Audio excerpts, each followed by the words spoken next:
انداز دیکھیے، ارشاد فرمایا والعصر، رب فرماتا ہے مجھے زمانے کی قسم ہو۔ اللہ کو بھی قسم اٹھانے کی ضرورت ہے، مالک کریم کو بھی کیا حاجت ہے کہ وہ قسم اٹھائے، لیکن تاکید کر کے بات ذہن میں اتارنے کے لیے۔ انسان کا مزاج ہوتا ہے نا، جس بات پہ قسم اٹھائی جائے اس کو انسان سمجھتا ہے زیادہ پکی ہے،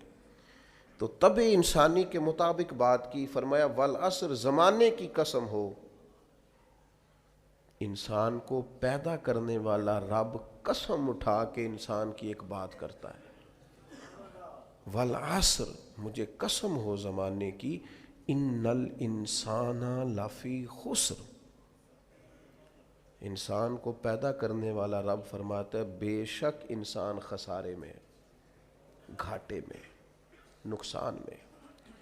لوگ اس کو کہہ رہے ہیں بڑا سیٹ ہے،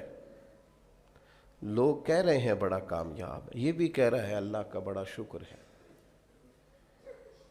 لیکن پیدا کرنے والا رب، انسان کو بنانے والا، اس کو جاننے والا رب فرماتا ہے مجھے زمانے کی قسم ہو یہ نقصان میں ہے۔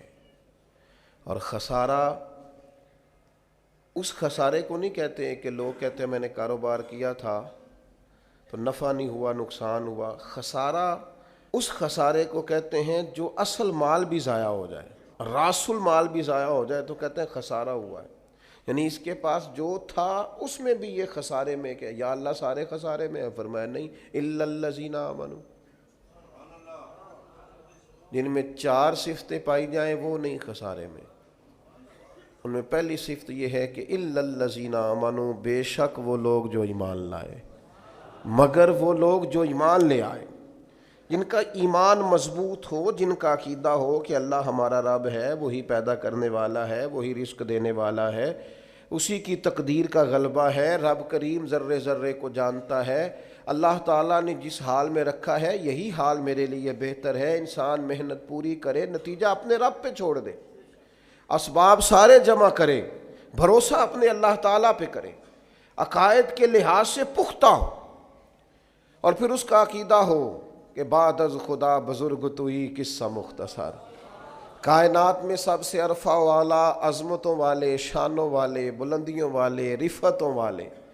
کائنات کے امام، نبیوں کے امام، رسولوں کے امام، فرشتوں کے امام، محبوب مطلق اگر کوئی ہے تو جناب محمد الرسول اللہ ہے صلی اللہ تعالی علیہ وسلم۔ سب سے اولا ہو اعلیٰ ہمارا نبی، سب سے بالا ہو اعلیٰ ہمارا نبی، اپنے مولا کا پیارا ہمارا نبی، اور دونوں عالم کا دھولا ہمارا نبی۔ نظریاتی پختگی حاصل ہو، عقائد پختہ ہو، ایمان میں عقائد پوری طرح داخل ہے، عقائد اہل سنت کا پابند ہو بندہ۔ پھر ایک اور بنیادی عقیدہ ہے، اسی ضمن میں سارے عقائد آ جاتے ہیں، فرشتوں پر بھی ایمان ہو، اللہ کے تمام انبیاء پر ایمان ہو، اچھی بری تقدیر پر ایمان ہو، لیکن ایک بنیادی عقیدہ جس کو عقیدہ آخرت کہا جاتا ہے،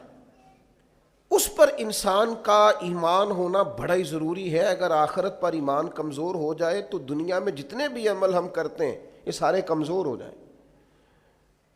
یہ جو لوگ ڈپریشن میں، ٹینشن میں، انزائٹی میں چلے جاتے ہیں اور ایک بات بار بار کرتے ہیں کہ میرے ہی ساتھ ایسا کیوں ہوتا ہے، آخر بڑی ہی کوشش کے بعد میں ہی ناکام کیوں رہ گیا، تو انہیں بتایا جائے گا کہ کامیابی پتہ کیا ہے؟ لا یستوی اصحاب النار و اصحاب الجنہ،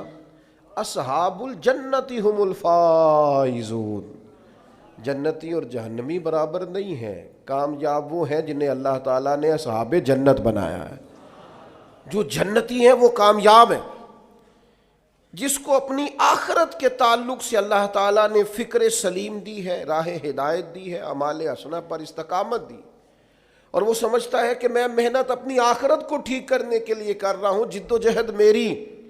اپنی قبر کے لیے، حشر کے لیے، آخرت کے لیے۔ آخرت پر جس بندے کی توجہ ہے وہ بندہ کامیاب ہے۔ اس لیے دنیا میں اگر دنیاوی طور پر کوئی ناکامی آ بھی جائے تو کوئی اتنی بڑی ناکامی نہیں ہے، اس لیے کہ اصل کامیابی آخرت کی کامیابی۔ تو عقائد مضبوط ہوں، اور پھر عقائد اہل سنت کی پابندی اس کے پاس موجود ہو، نہ رفض کی طرف اس کا رجحان ہو، نہ خارجیت کی طرف اس کا رجحان ہو، اس کے نظریات ستھرے ہوں، اجلے ہوں، خوبصورت ہوں، وہ رسول پاک کی ذات گرامی کی پوری غلامی کرنے والا وہ شخص، تو اس کے نظریات اعلیٰ ہوں۔ تو فرمایا کہ انسان خسارے میں ہے الا الذین آمنوا، مگر وہ لوگ جو ایمان لائے، وعملوا الصالحات، اور جنہوں نے نیک اعمال کیا۔ اور یہاں بات ختم نہیں ہوئی، دو صفتیں اور بھی پیدا کریں۔ یہ دو باتیں ان کی اپنی ذات تک تھیں،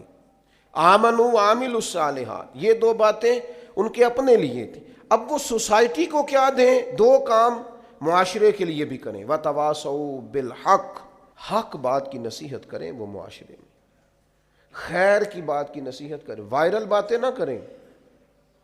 کیا آج کل یہ موضوع چل رہا ہے تو ذرا میں اس پر بولوں گا تو کچھ ویوز میرے بھی بڑھ جائیں گے،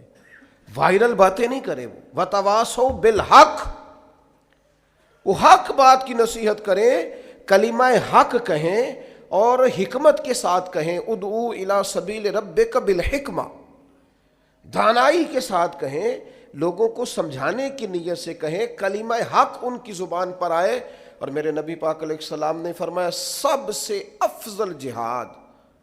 ظالم بادشاہ کے سامنے کلمہ حق کہنا ہے۔ آپ حق کے ساتھ کھڑے ہوں، پھر آپ لوگوں کو امر بالمعروف کریں، پھر نہی عن المنکر کہیں، اور وہ بھی بندہ دیکھ کے نہیں۔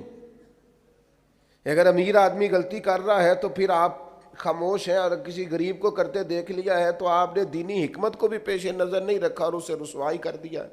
آپ نے اسے سخت ترین تکلیف سے گزار دیا ہے۔ حق بات کی نصیحت کریں، اور جو لوگ حق بات کہتے ہیں نا ان پر تکلیف بھی آتی ہے، تکلیف آتی ہی ہمیشہ حق کہنے والوں پر۔ تو چونکہ میدان لگایا ہے، اب حق میں نکلے ہو، اب تم نے سفر شروع کیا ہے تو بھائی پیروں پہ چھالے تو پڑیں گے، سفر کرو گے تو تھکاوٹ تو ہوگی، کوئی رستہ طے کرو گے تو گرد تو پڑے گی، اگر کسی سمت تیز دوڑو گے تو مخالف سمت سے ہوا تو تیز آئے گی۔ اب وہاں گھبرانا نہیں، کمزور نہیں پڑنا، تھکی باتیں نہیں کرنی۔ اب ایسا نہ ہو کہ تم نے معذرت خواہانہ رویہ اختیار کیا، وتواصوا بالحق وتواصوا بالصبر، وہ حق بات کی وصیت کرتے ہیں اور ایک دوسرے کو صبر کی تلقین کرتے ہیں۔ چار صفات پیدا کریں تو خسارے سے بچ سکتے ہیں۔